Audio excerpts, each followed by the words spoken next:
嫂，老婆，来一碗羊肉米饭，多加香菜哈。哎，要得。哎，大宝，快点！我说，都好久都没看到你了，那个刑警队别说你们忙我。再过3天就回来了。回来好，回来好，那大家伙儿都盼着你回来了。我说，说那边来这个新的区所，说个面还板着张脸，不太好打交道。告诉大家，让大家放心，等我回来，那个板着脸的铁定让他走人。哎，等会儿，哎，再加一份，不要香菜。好，再加一份，不要香菜。好的。我给你弄。几天没睡觉了，哎，真是。哎，这个来了哎，不是他。喂，来一根。啊，我不宵夜，谢谢。哎，写着呢。我开完会吃。啊。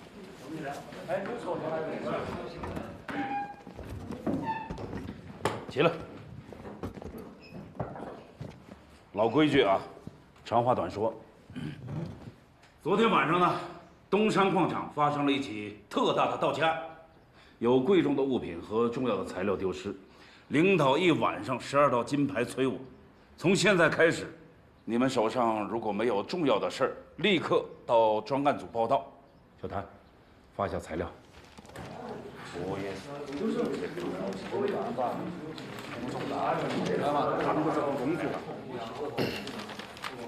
队长，是说，肯定要是集中精力办大事了。冯队，方旭，这么快就有思路了？那说说吧，啊，也让大伙听听公安大学高材生的想法。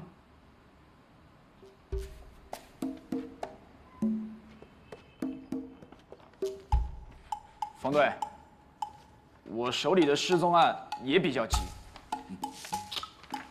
啥子嘛？哎呀，啥子嘛？哎。远航，远龙里那件事儿立案了没有？还没。查几天了？4天。还是不眠不休的查了4天。每天24个小时，忙得跟个疯婆人一样。没有多了，有苦了。远航啊，都查了4天了，人没找到，还不能立案。可是根据目前掌握的情况，这起失踪案极有可能发展为命案。怎么就判断发展成命案了呢？是有证据，还是凭感觉？报告冯队，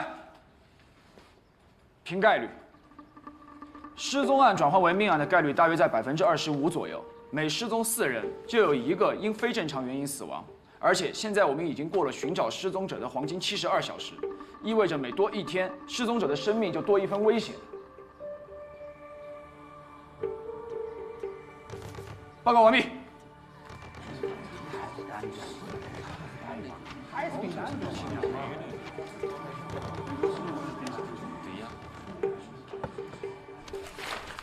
老队长，这孩子呀，读书读傻了，您别跟他一般见识啊。我还用你教啊？我年轻的时候啊，也爱喝牛角尖儿。哎，这个孩子有点韧劲儿，将来是块好材料。可这话又说回来了，他死心眼儿，你也有责任。人都交给你那么多天了，你就给我带成这样，我哪带得了大学生啊？再说您也没明确我是他师傅啊。不是口口声声的说要变成命案吗？那这样，你的片区啊，你盯着啊，把冉方旭给我调回专案组来，把他调到专案组继续跟您抬杠啊。再说按规定，我也不能一个人查案，要不这样，老队长，您给我们下个军令状，限期破案，这样他也心服口服，好不好？其实我觉得吧，从根儿上讲，这找人比找东西更重要。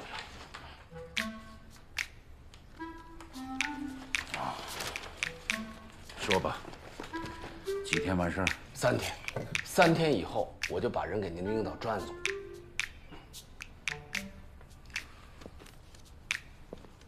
哎。哎，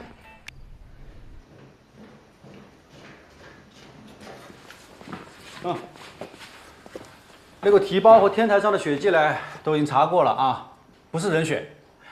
这个烟头上唾液标本呢，也和金满郎的一致。哎，这看来某些人白忙活一场啊，心里巴不得那些人在扯谎，好能继续往下查呢。我知道他们没有说谎，你又知道？眼睛是内心的镜子，说话时眼球往左转是在回忆，往右转是在想象。刚才金满郎和杜大叔说话时，眼球都下意识往左转。那张照片呢？肯定烧了噻。第一次见他是在二人的表情并不具备说谎的阳性反应。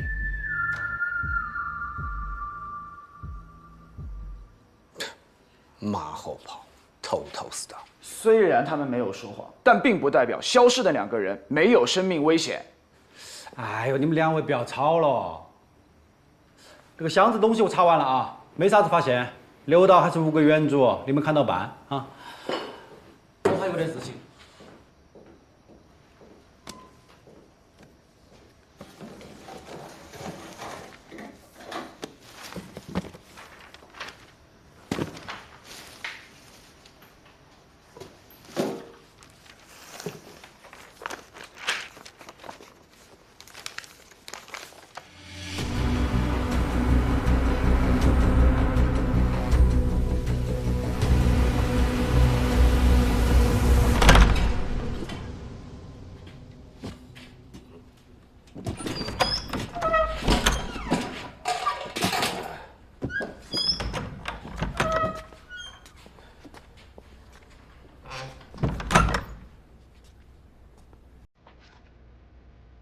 这个寻人启事怎么现在还贴着？奇怪吧？我带你看看更奇怪。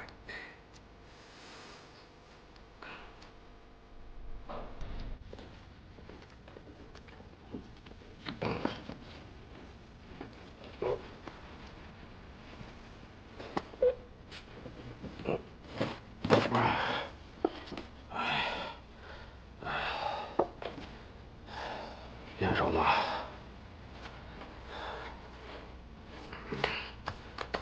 这是金满郎的。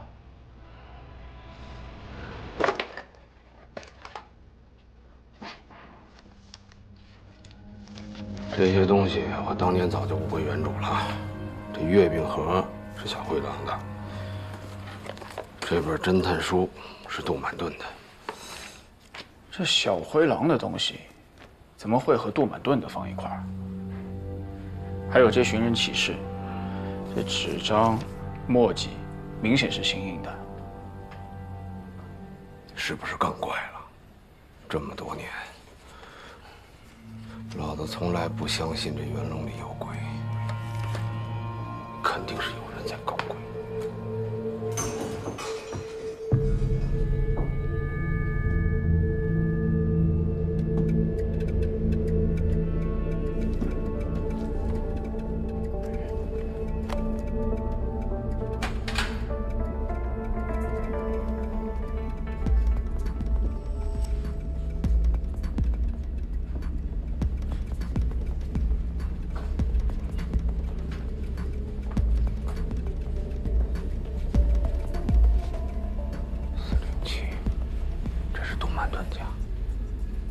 搬走好几个月了。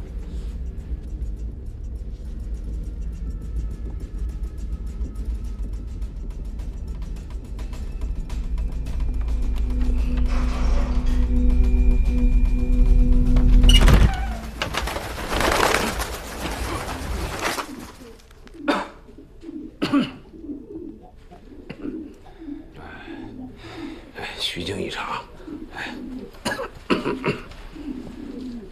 杜满顿搬个家，连书都不拿。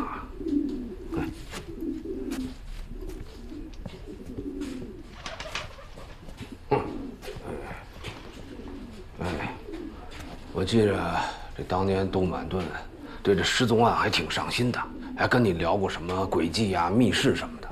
师傅，从一进元龙里，您就一直在提当年的案子，这跟找孩子有什么关系？当然有关系了，都是失踪嘛。所以呢？所以我们就要找人呐。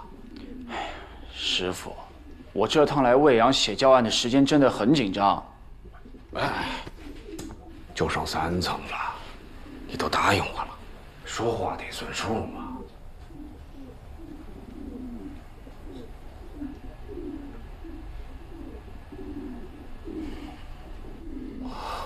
哎，走起，走起。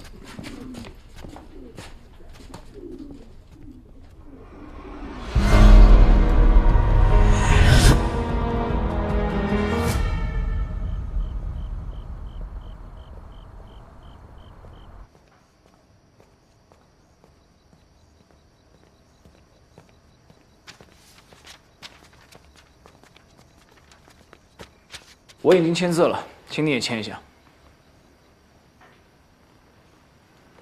你喜欢找曲大海，让他给你签，他签不了，我也签不了。你放心，签了字，案子我负责。你一个清钩子负什么责啊？现在当务之急不是立案，是尽快找到那2个人。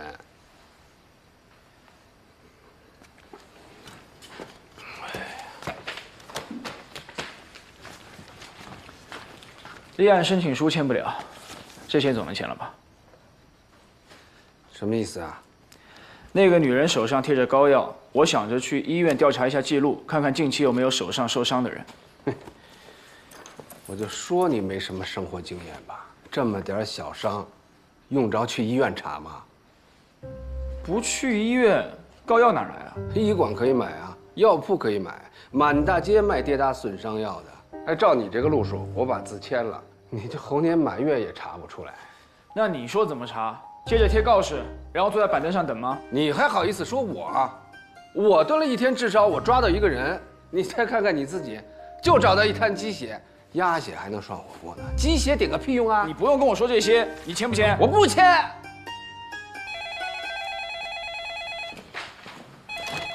刑警队，是我。你好久回来，最近变你越来越懒了。啊，马上。又是马上，你最近的马上越来越离谱了。幺儿，你不晓得，我是碰上个残忍精，一直缠着你老汉儿。那你给我买瓶可乐，我让我妈晓得。晓得啊。别哈哈，我妈找你。小何，你先回自己屋头。何元芳你在哪儿？啊，我值班呢，我得努力表现，让领导看到，这样我才能留在这个刑警队嘛。你是不是偷偷运作又想回派出所？哪个乱说的？啷个可能嘛？我今天遇到曲大海了，他说的，你下个礼拜就回去。曲大海，我跟你说，他这是挑拨咱们夫妻关系。他全心全意想回派出所。啥子？何元豪？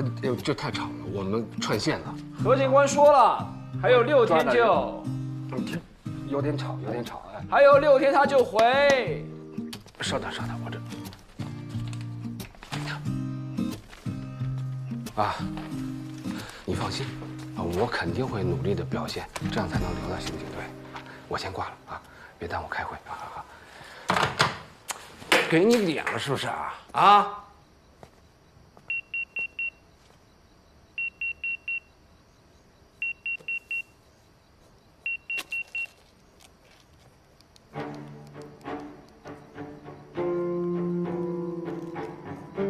走。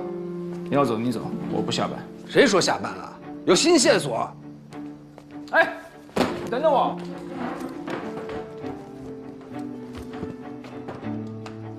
药鞋呢？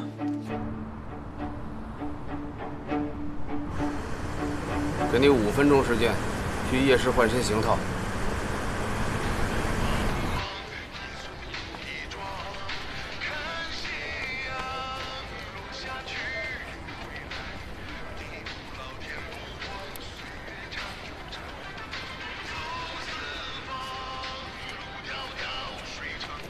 大哥卖皮哈，我的全都是真皮皮哈，你看哈。今天大清仓，价格便宜的很的，我跟你说。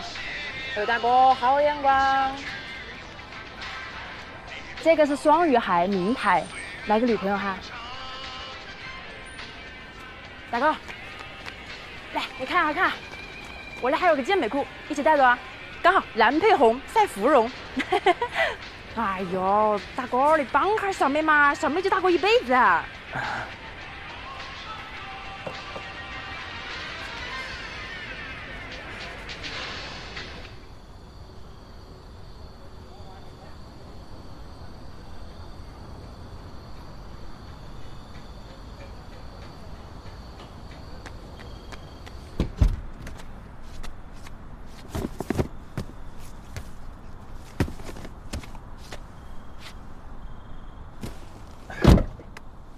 开窍了。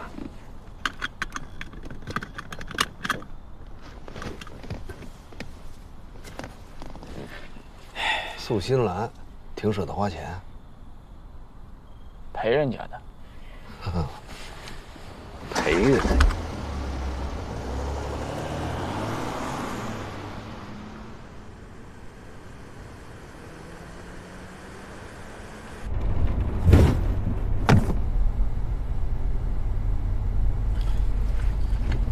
哎，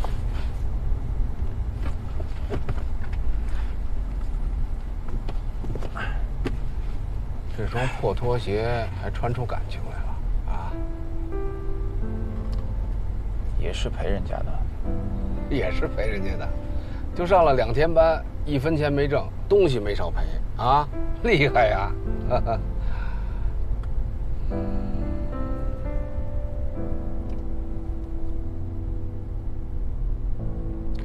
对了，你猜我在夜市看到什么了？啊，失踪女人穿的那款蓝皮鞋，叫双鱼牌，好像是个名牌，还挺贵的。那鞋还不止一个颜色，有红的、黑的，还有白色的。我说你怎么没顺便把你这脑壳也打扮打扮啊？这夜市卖的名牌能有真的吗？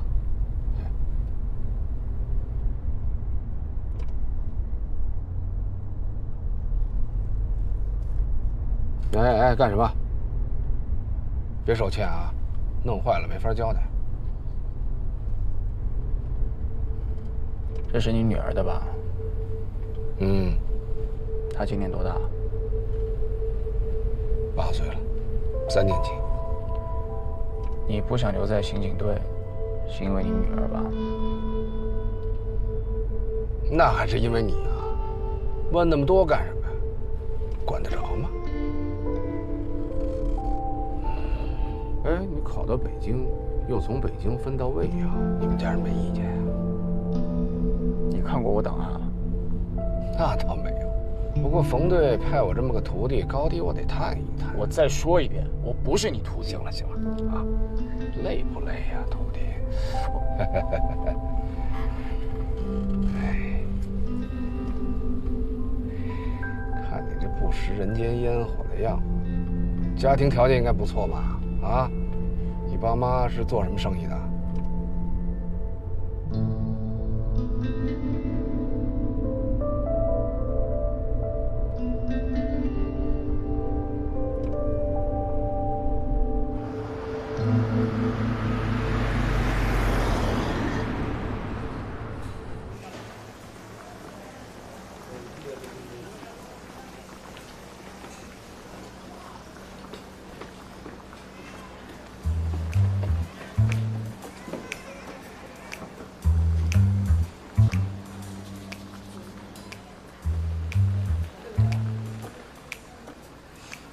长得蛮帅，就是一品差点意思噻，穿得像个小老头。我去给你拿点喝的。您喝什么？你拿什么，我就喝什么喽。哦。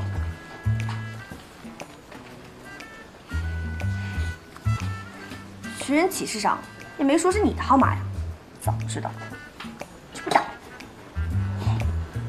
我也是帮人忙，人家家属急着找人。家属？啊。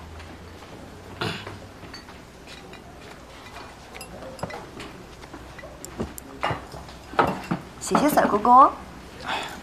客气。哎，那点不能停车哈，那点不能停车。好噻，停车哈。人哪儿去了？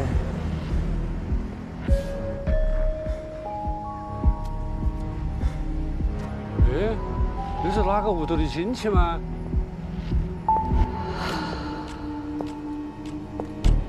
你们看，那个男的咋个穿个黑袍子？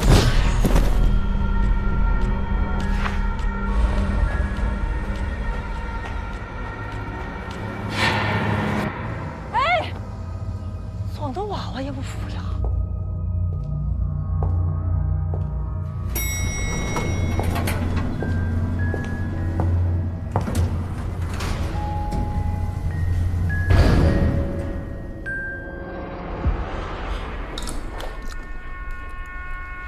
强哥，强哥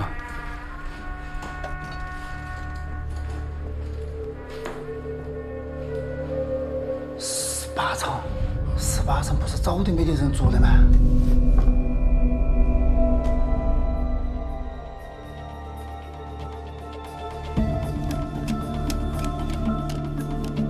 强哥，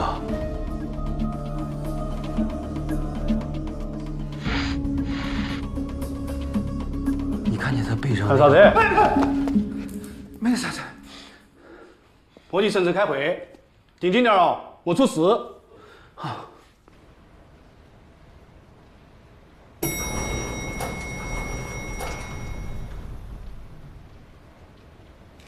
保洁说少了18楼。 18楼，在烧黄以前都闹鬼哟。 18楼不是偷开记录簿被烧掉的吗？到哪去了？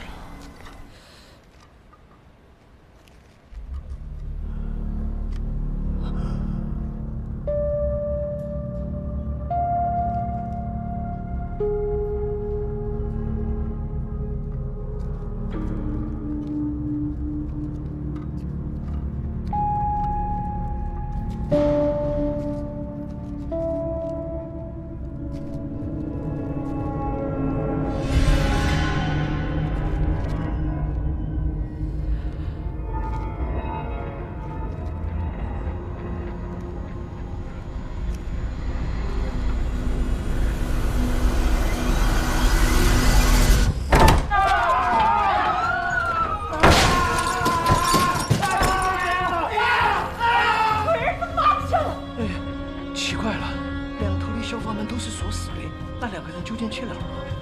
不乱了，下楼去找。啥子了，老王？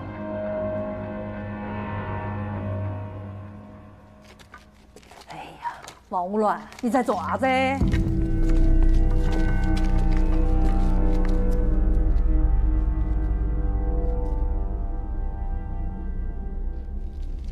啷个那点儿还有2个脚印嘞？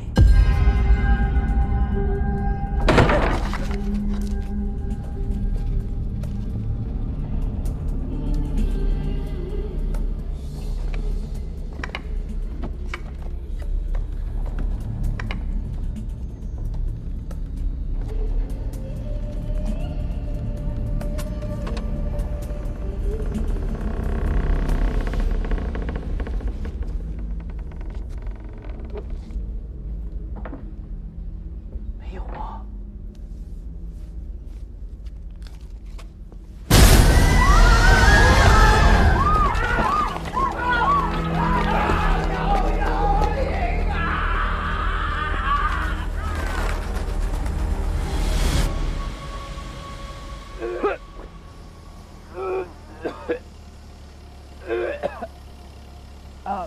还没上班就先吐为敬啊！第1天上班的娃娃，没退完刺的黄瓜。我这是晕车，您开得太快了。小刘啊，吐完了过来啊，我跟你说几句话。过来啊，跟你说几句话。不是，我跟你说啊，我跟你说，咱俩今天呢是临时大班啊，虽然是临时的，但是也要捋清楚关系。我知道，冯队说您是借调来的，还有1周就回去了，叫我在叫你是少给我惹麻烦，是不是？叫我在专业上好好带带您。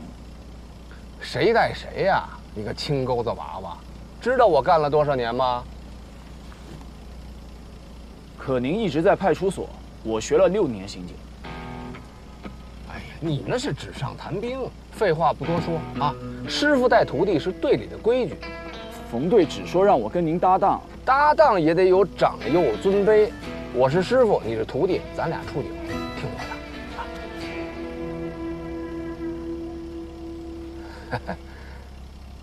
那您说今天怎么查？这就对了嘛。我跟你说啊，这个元龙里是我在派出所的时候负责的片区。当年呢，施工挖出了一个衣冠冢，从那以后，这里的人呢就开始疑神疑鬼，迷信氛围浓重，没事成天瞎报警。所以呢？所以就要按兵不动，先让他们冷却冷却。我不同意，迷信氛围处置不及时，容易出现群体事件。我刚才说的规矩都白说了，是不是？我是师傅，你是徒弟，师傅说什么？何师傅，咱能去办正事了吗？什么何师傅啊？你当我是修车的啊？倒是想着修煤气灯。什么煤气灯啊？煤气灯操纵 ，gaslight。说谁该死呢？年纪轻轻没礼貌。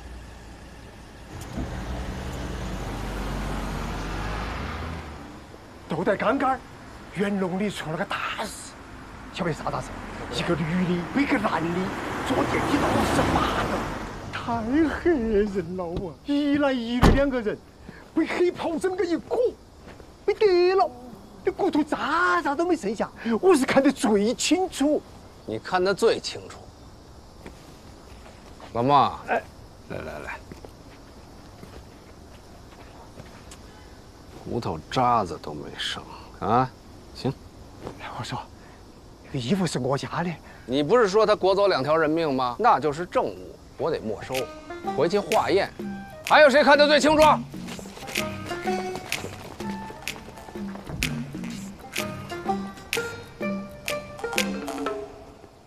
风吹草动就报警，炸糊多少回了？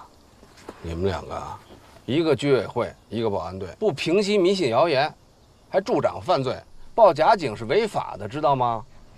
晓得。无受害人，无加害人，无家属报警，立案依据不充分。再说了，这派出所都来人了，来吧，把字签上吧。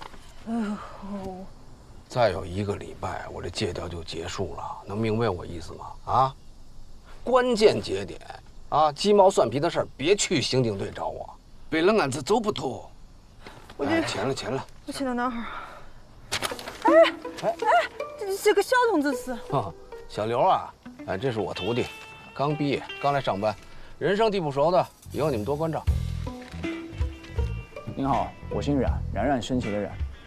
还有，我不是他。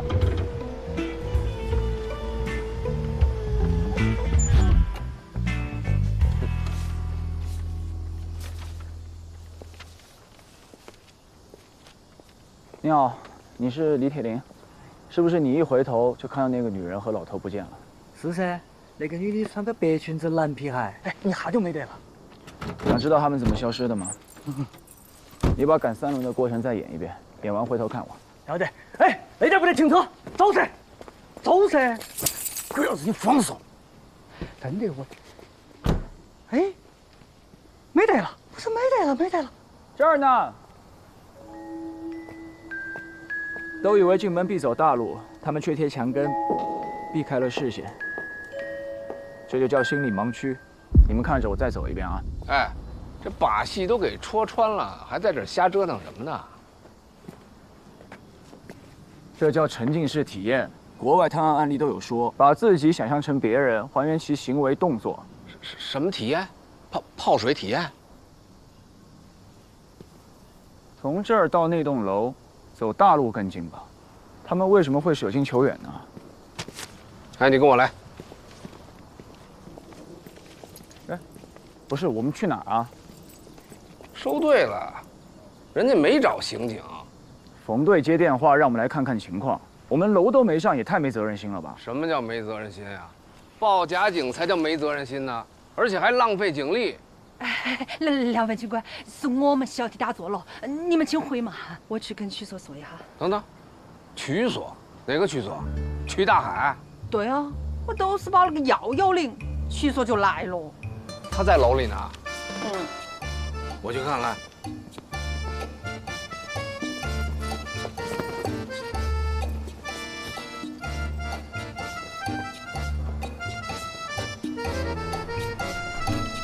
那个女的背着那个老头，就站在这里一动不动的，还把孩子拖了。除了拖鞋还干什么？还看到这个，哎，有法子，有法子，有法子！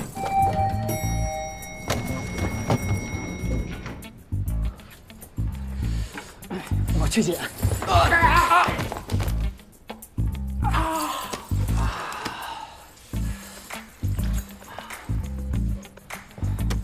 毛毛躁躁，快点！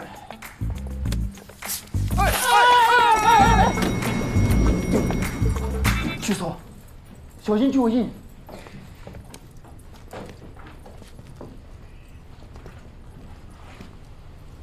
哼，什么玩意儿？韩寒，你个龟儿子啷个来了来？哎，小韩，收活，瞎忙活什么呢？收队。我让你们收了吗？干活。这踩得乱七八糟的，这是勘察现场啊，还是破坏现场啊？嘿，谁说我在勘察现场？我在找人，干活。我看谁干。麻烦让一下，挡到痕迹了。看见了吗？刑警都在干活呢，干活！哎，我说你小子。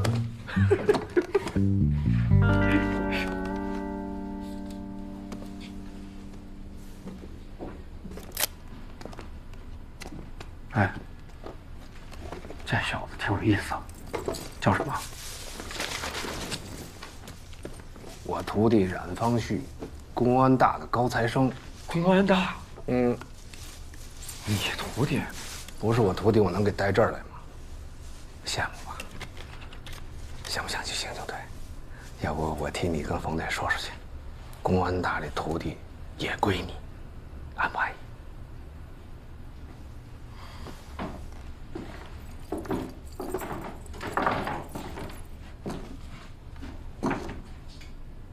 这木板挡的真不是地方。哎，这个还是你师傅在派出所扫黄的时候亲手拆的呢。嗯。借用一下。他不是我师傅。哎。你个龟儿子！老强，哎，开门。啊，好。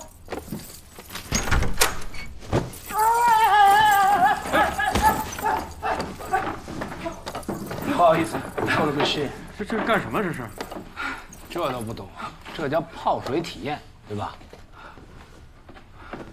这叫沉浸式体验。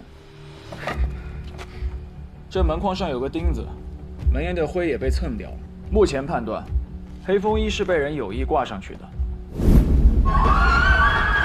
悬挂的距离刚好开门时能够罩住一个成年人。恶作剧啊！但有个疑点，脚印到这儿就消失了，并没有来回的脚印。那边都让曲大海他们踩成鸡汤了，还怎么查脚印？尘灰有厚度，新脚印、旧脚印也是有空隙的。还是方旭同志有责任心，查得清，问得勤。哎，不像某些人啊，脑壳装豆花，一板一花。你才是脑壳装豆花！哎，去。哎，底盘这么不稳，怎么当刑警啊？37码的脚，背个老头能从小区外走这么远，这个女人体力还不错。哎，这也就是你们公安大基础课程吧？基础课不教生活常识。你小子！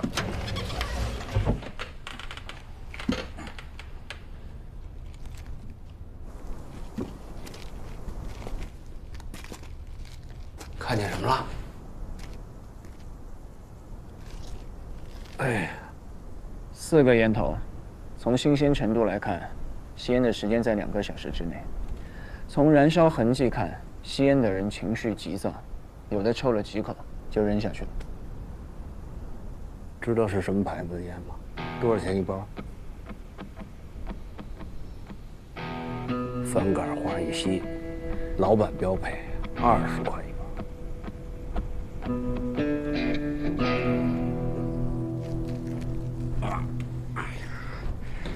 你确定之前屋子里面是没有脚印的？应该确定。我们是来找人的，怎么可能不踩吗？那也别踩那么多脚啊！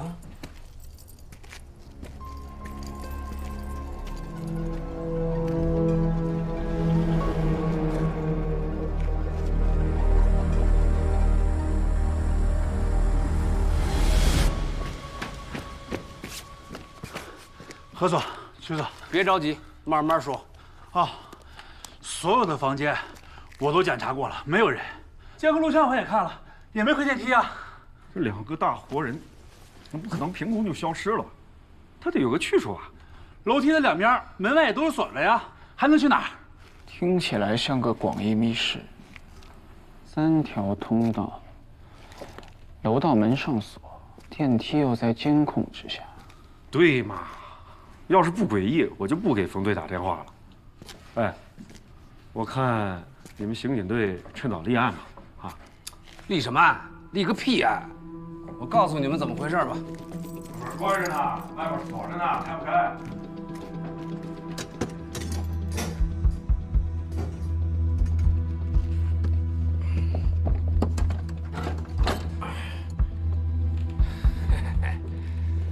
看见了没有啊？这2个人就是这么出去的，这门就没锁，还立案，这就是个恶作剧，知道吧？何警官，不是的，这个楼道还有这个窗户，还有那个锁，锁怎么锁不是在？哎！要这样操作，不要让快去！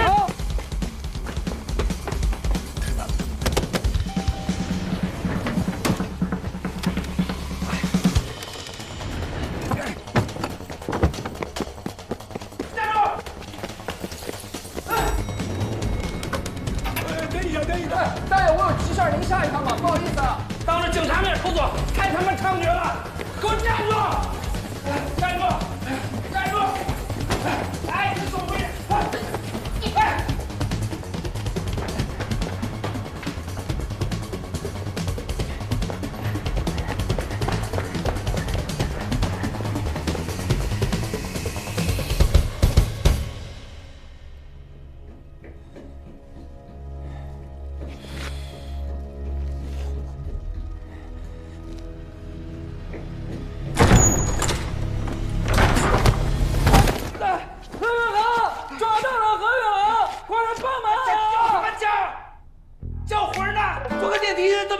人早就跑了。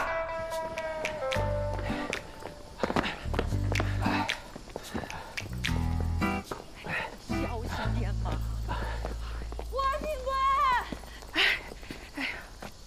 黄警官，黄警官，这楼里头有坏人，把娃娃黑到喽！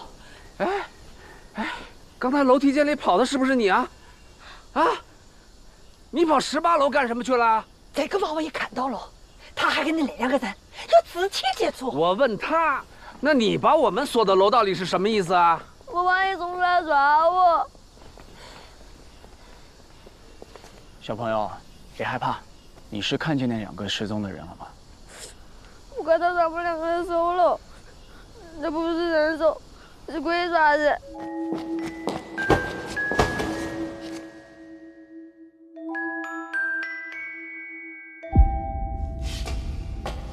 鬼爪子，是不是又是你跟他说的鬼爪子呀？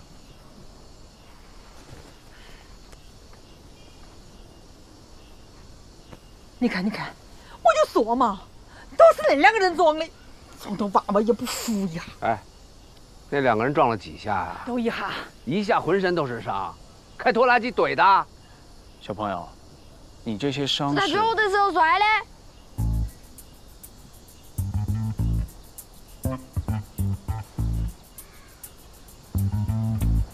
何警官，你听我说，锁是我们检查的时候挂上去的。我不管谁挂上去，我就问他是不是没锁上。是没锁上。啊，那没锁上，那2个人是不是从那门就可以走出去啊？好像是哦。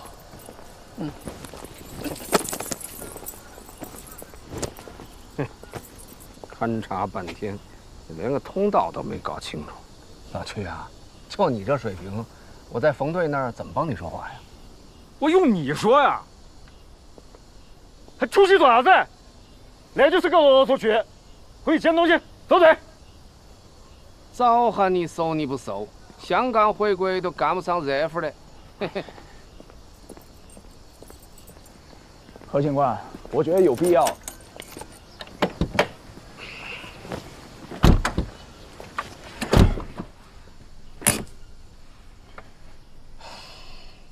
说吧，你觉得有什么必要？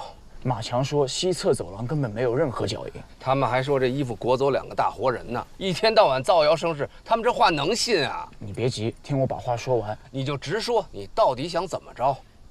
我就是想把这个案子搞清楚。听好啊，第一，这不是个案子；第二，你要想继续查，我劝你换个搭档，不要耽误你回去当副所长。我知道，一开始就没看错你，全程搞密集的。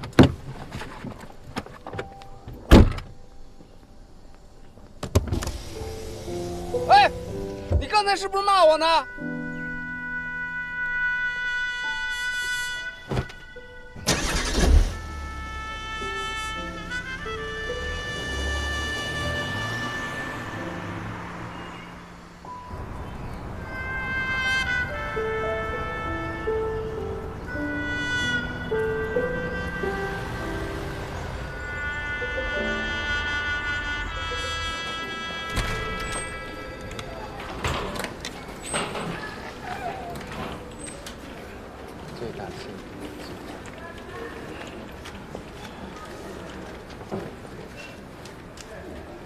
哎，小伙子，看没看见小冉？小冉？什么小冉？冉冉升起的冉啊！你新来的吧？何哈，吵啥子吵嘛？每个人都在工作嘛。我在找小冉。杨龙里又有状况，干你的活去，别一天到晚净想着给我裹乱。那冉方旭在档案室猫着呢，你好好劝劝他啊。要不接个电话，打了5分钟，一个个的懒散。这个就是老何。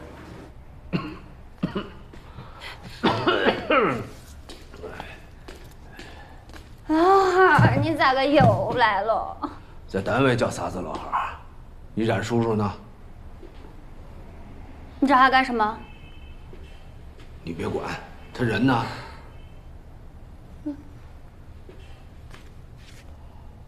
哦，哼，吃了睡，睡了吃，一点精神头都没有。谁天天待在这里不犯迷糊啊？有本事你把我调到外勤去！冉方旭，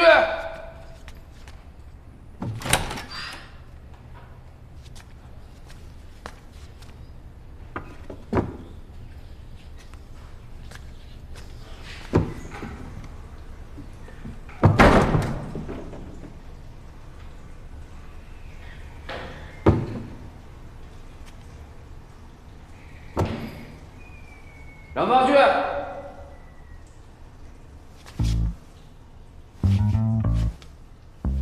冉方旭，你以为你站在马桶上我就看不见你吗？出来，我们开。师傅，我拉肚子了，上吐下泻，我哪儿也去不了。你是鸵鸟吗？站着拉稀，给我出来！老子给你数3下，数到300我也不出来。你等着。1，你要干啥，师傅？师傅，3。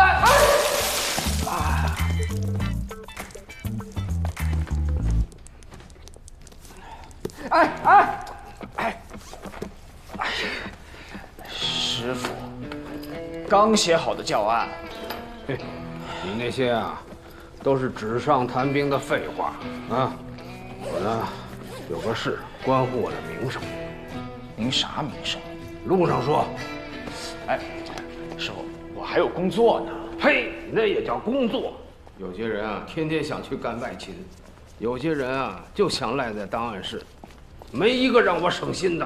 哎，你又影响谁呢？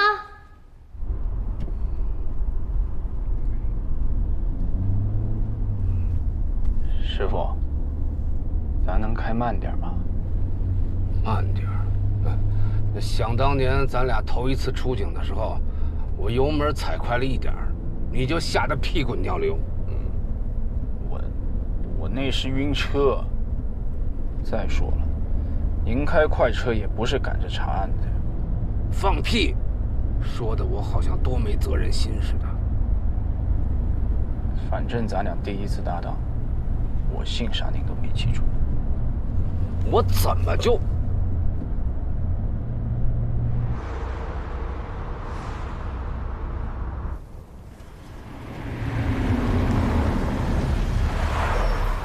好了，就到这儿了。那个地方我不敢开过去，邪得很。雨晴，哎，好。下车。您没告诉我来元龙里啊？废话，我要是告诉你，你还来吗？赶紧下车。我就回来出个差，再待1周就回去了。你再有7天就回北京了？您不会是想带我来查案吧？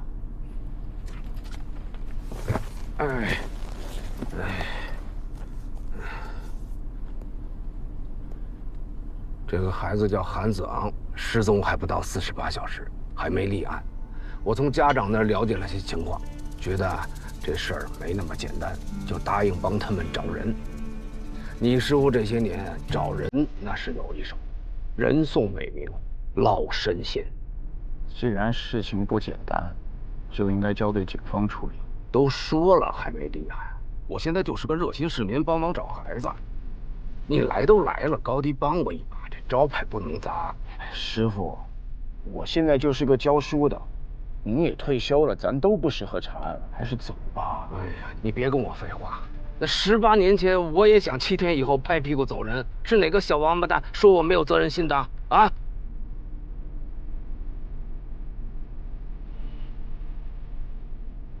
对不起，师傅，当年是我连累您了。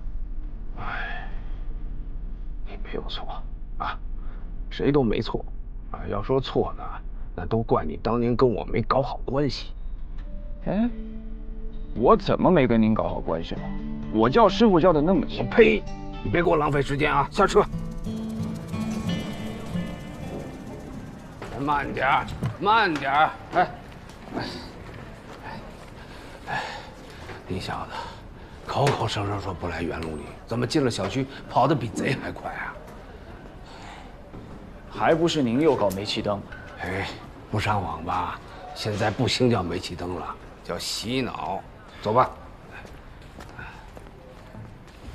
哎呀，歇哈儿嘛，歇不得，这个地方不能久待。这个楼啊叫魔楼，每隔一段时间要带走一个人的。有那个警察都洗白在这个地方了的。是嘛？有个警察还是管这一片的，叫何啥子的。死的时候那么粗根红缨枪，直接把身体剁穿了的，尸体挂在那个墙上，死得惨得很。哎呀，快点，快点！我看你们俩才挂着死相。大爷，我又没说你，你吼我爪子嘞？哎，师傅，哎，你别拉着我，我倒是要问问，我是怎么挂在墙上的啊？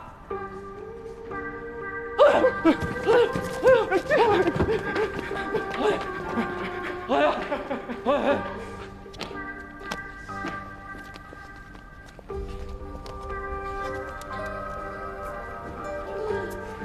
师傅，这元龙里早就有封建迷信氛围，您又不是不知道，何必较这个劲儿呢？我要是不骂他们，下一个被说死的就是你。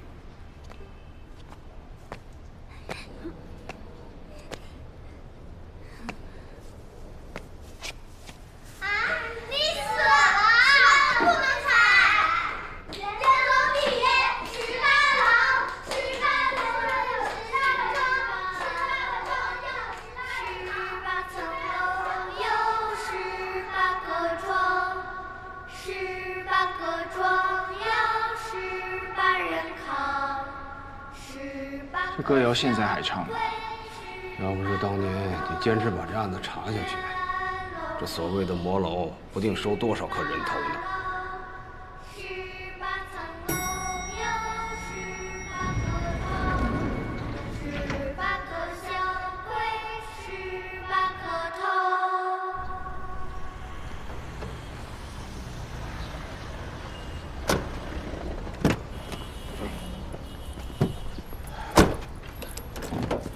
何元航，请我吃饭。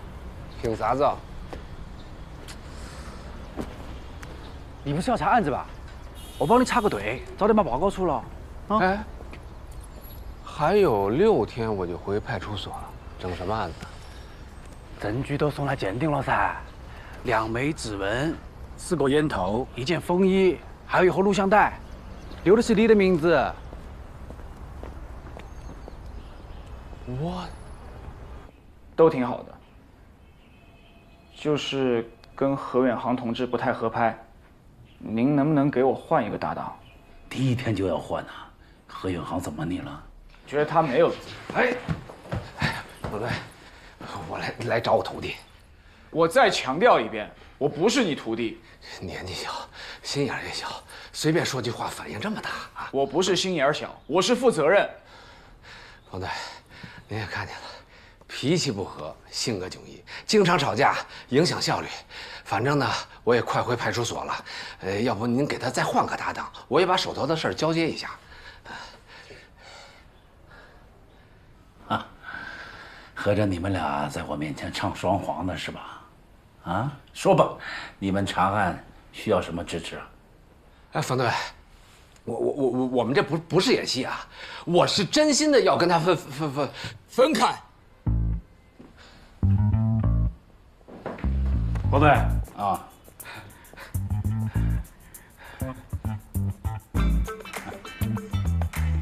冯队，哎，元龙里那个丢人的案子，有群众过来反映一下情况。哎，反映什么？何元航，注意态度。你们警方是没得觉得咋个，但小区里面传的凶啊！有人说失踪的2个人是黑白无常，那个楼就是他们的食堂。还有人到处传唱啥子元龙里18楼，18个小鬼，18个头，鬼扯！肯定是哪个在那里鬼话连篇。冯队，那元龙里当年动工的时候呢，确实挖出过1口棺材，但那是3国时期的衣冠冢，里面根本没人。像这样的事，让居委会反一反迷信就好了，何必让刑警队出面呢？但问题是，元龙的构成比较复杂，里面住的啥子人都有。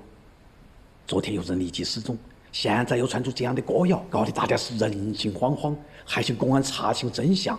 何元航，昨天那个案子到底咋回事啊？曲大海已经给定性了，就是桩恶作剧。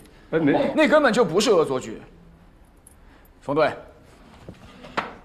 我昨晚走访了目击者，证实了3件事情：第一，走廊深处根本没发现脚印；第二，那把锁是保安挂上的；第三，楼道门的玻璃是梁老伯打碎的。所以，何警官昨天说的离场路径根本就不存在。那2个人的消失依旧是个谜。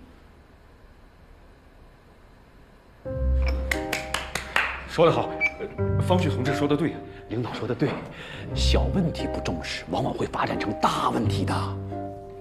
人言可悲噻。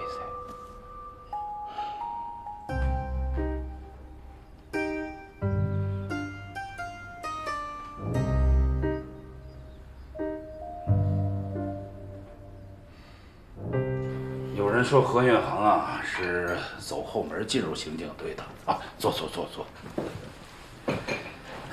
其实呢，他是我千挑万选才借调过来的。方队，何远航虽然不是科班出身，但是在他那管辖片区内啊，常年的破案率最高。这说明什么呢？这说明在他身上有你我看不到的长处。他在有些方面啊会帮你不少。当然了，你从专业的角度啊，也可以好好的带带他，明白我意思吗？方队啊，那元龙里的案子还是你们2个一起跟。我说你先忙，我先走了啊。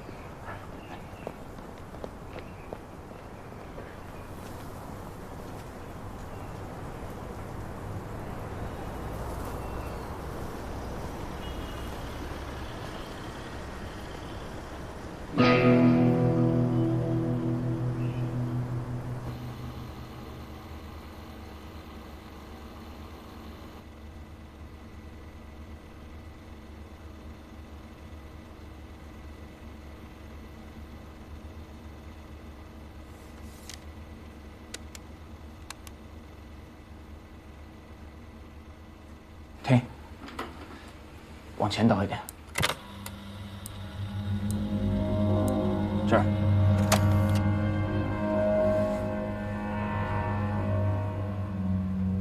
好像是根烟哦。能看出是什么牌子的烟吗？啊？那看不出来哦，看不出来，看不出来。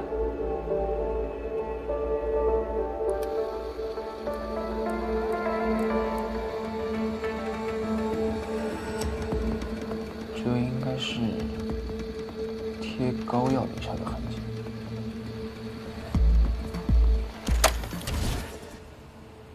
你爪子嘛？我签字了嘛，你就给鉴定？你们技术科最近是不是饭不管饱啊？哎，何远航没看完呢。光看有个屁用？哎，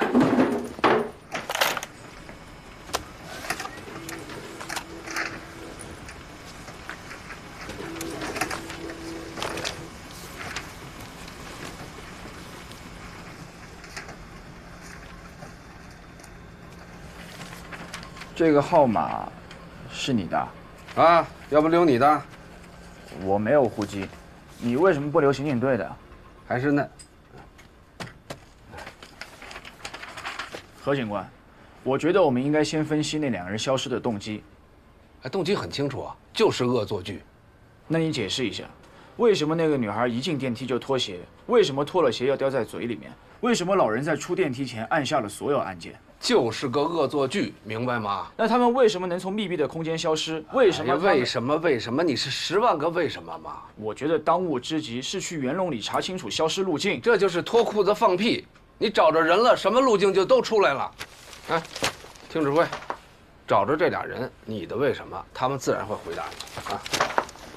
我凭什么听你指挥？行啊。哎。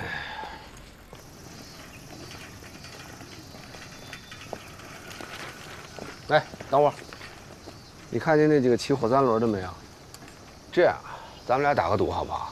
你过去，如果你能打听出他们姓什么叫什么，以后我都听你的；要是你打听不出来，那你就得听我的，怎么样？我不赌。你不是要查路径吗？我记得那2个人就是坐火3轮来的吧？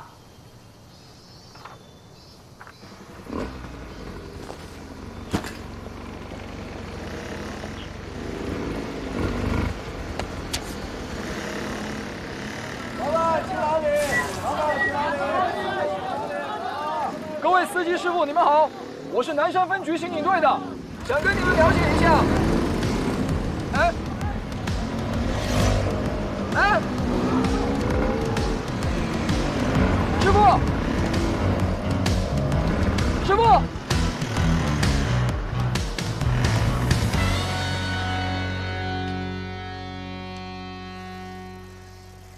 明白为什么不留警局的电话了吗？穿得跟钦差下乡似的，皮鞋西裤方便抓人吗？不接地气，还满口官话，连个骑火3轮的名字都打听不出来，还舔着脸要在这儿查案。哎，何警官，我大学期间研究中外各种典型失踪案，尤其是失踪人员的行为心理，我判断袁隆里这一起绝不是恶作剧那么简单。哦，那魏阳市渭南街道的失踪案查过吗？没有。知道为什么没有吗？我调到魏阳22年，在我管辖的地区，别说2条腿的人了，就是4条腿的阿猫阿狗，只要有人报失踪，我闭着眼就能找出来，用不着研究什么古今中外的失踪案。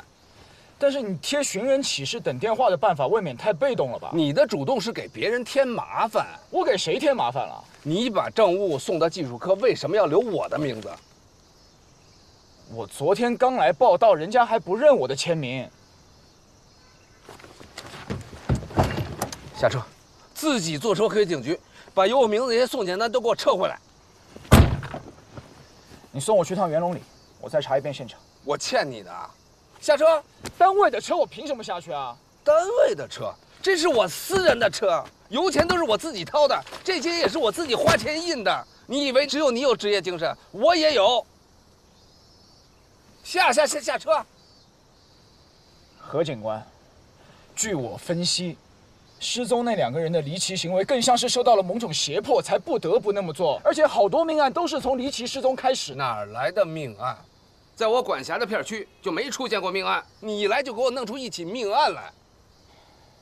墨菲定理听过吗？你越怕什么，就会越来什么。狗屁定理，狗屁命案！刚才打赌你是不是输了？输了就得听我的。我现在命令你回警局，把有我名字那些送检单都给我撤回来。何远航，你就不配当刑警。